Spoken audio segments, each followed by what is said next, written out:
วรวุฒิ มฤต้นเป็นเจ้าหน้าที่ผู้เชี่ยวชาญด้านอุปกรณ์ของบริษัท Outdoor Solution ครับวันนี้จะมาแนะนำเปแบบม้วนเก็บได้นะครับใช้ในงานกู้ภัยนะครับไม่ว่าจะเป็นด้านงานกู้ภัยที่เป็น Confined Space หรือเป็น Technical นะครับสะดวกในการใช้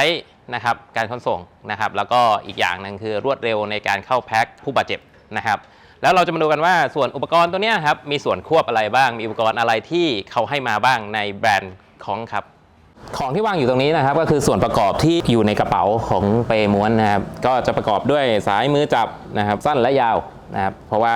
ตำแหน่งการถือ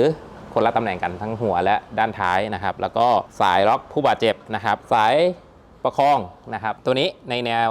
นอนนะครับแล้วก็เชือกนะครับไว้ร้อยเปม้วนนะครับเอาไว้ประคองในแนวตั้งแล้วก็เปม้วนเนี่ยจะถูกเก็บมาด้วยตัว snap ตัวนี้นะครับเขาจะล็อกมาแล้วก็สะดวกในการใช้งานนะครับเวลาจะเก็บก็โยกขันโยกอย่างเดียวนะครับพร้อมกับเจ้ากระเป๋าตัวนี้นะครับก็เป็นกระเป๋า PVC แบบกันน้ำนะครับเดี๋ยวเราลองมาประกอบกันถึงกระบวนการเราแพ็คผู้ป่วยนะครับเจ้าเปโรลี่ของค้องตัวนี้นะครับค่อนข้างที่จะให้ความรวดเร็วในการแพ็คนะครับแล้วก็ผู้ปฏิบัติงานทำงานได้ง่ายนะครับเขาจะให้สัญลักษณ์มานะครับเปม้วนก็จะ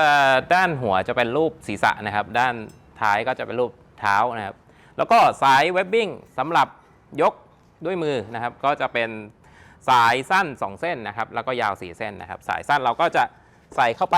ตรงช่องนี้นะครับอันนี้คือสายสั้นนะครับแล้วก็สายยาว4เส้นนะครับเราใส่ไปช่องนี้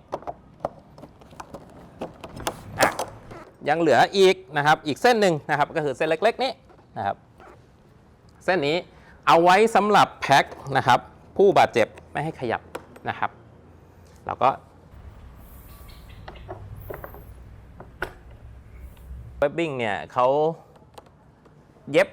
กันหลุดมาให้ด้วยนะครับเวลาเราใส่เสร็จแล้วนะครับก็จะมีสายยาวตัวนี้นะครับเป็นเวบบิ้งคลิปส่วนด้านท้ายนะครับข้อดีของค้องก็คือตัวด้านท้ายเนี่ยเขามีเย็บสำเร็จรูปมาให้เลยนะครับเวลาเราเชื่อมต่อเข้าไปก็จะได้สะดวกสบายแล้วก็รวดเร็วในการทำงานนะครับใส่ไปเลยนะครับ2ด้านซ้ายขวานะครับเพียงเท่านี้ก็เรียบร้อยแล้วครับเวลาเรายกเคลื่อนย้ายเปในแนวดิ่งนะครับเราก็จะมีสายเชือกนะครับสำหรับร้อยเปม้วนนะครับแต่ก่อนที่เราจะร้อยก็คือเราแบ่งกลางเชือกก่อนนะครับแล้วก็ทำเงื่อนฟิกเกอร์เอกนะครับเอาไว้เป็นตัวคอนเน็กเชื่อมต่อกับระบบนะครับจากนั้นนะครับพอเราทำฟิกเกอร์เอกเสร็จแล้วนะครับแบ่งปลายเชือกเป็น2ข้างนะครับซ้ายขวาแล้วก็ให้เราร้อยตามรูตาไก่ของเปม้วนไปเลยนะครับก็คือร้อยซ้ายและขวานะครับ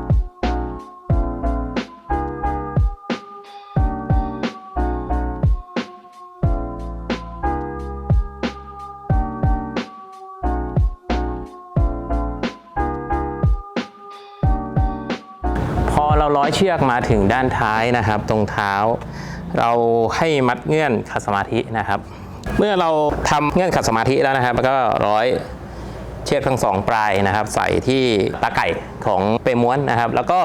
จบปลายเชือกด้วยฟิกเกอร์เอกอีกรอบหนึ่งนะครับเพื่อไม่ให้เชือกไหลย้อนกลับไปนะครับโอเคแค่นี้ก็เป็นที่เรียบร้อยแล้วครับนี่คือเราสาธิตวิธีการใช้งานในระบบนะครับเวลาการดึงขึ้นแนวดิ่งยกตัวอย่างเช่น Confined Space นะครับเราต้องดึงผ่านปล่องนะครับฉะนั้นวิธีการขึ้นแนวดิ่งโดยใช้เชือกแล้วเราพึ่งร้อยเข้าระบบมานะครับก็คือ Contact ด้านบนนะครับดึงขึ้นปกติเวลาเราปล่อยลงนะครับเราก็ปล่อยลงตรงๆนะครับปล่อยลงตามระบบได้เลยอันนี้เป็นการสาธิตการยกเคลื่อนย้ายแบบแนวขนานกับพื้นนะครับก็คือจะใช้เส้นเวบบิ้ง2เส้นนี้ครับส่วนเส้นนี้มันจะมีสัญลักษณ์ของรูปศีรษะกับเท้าอยู่นะครับก็คือทั้ง2เส้นเนี่ยต้องวางตำแหน่งของมันเองนะครับเท้าก็อยู่ทางเท้าหัวก็อยู่หัวไม่งั้นบาลานซ์นะครับของผู้บาดเจ็บมันจะไม่เท่ากันหัวมันจะต่ำนะครับแล้วก็อีกอย่างหนึ่งนะครับเวลาเราเข้าระบบแล้วนะครับเวลาทำงานนะครับเราสามารถคอนแทค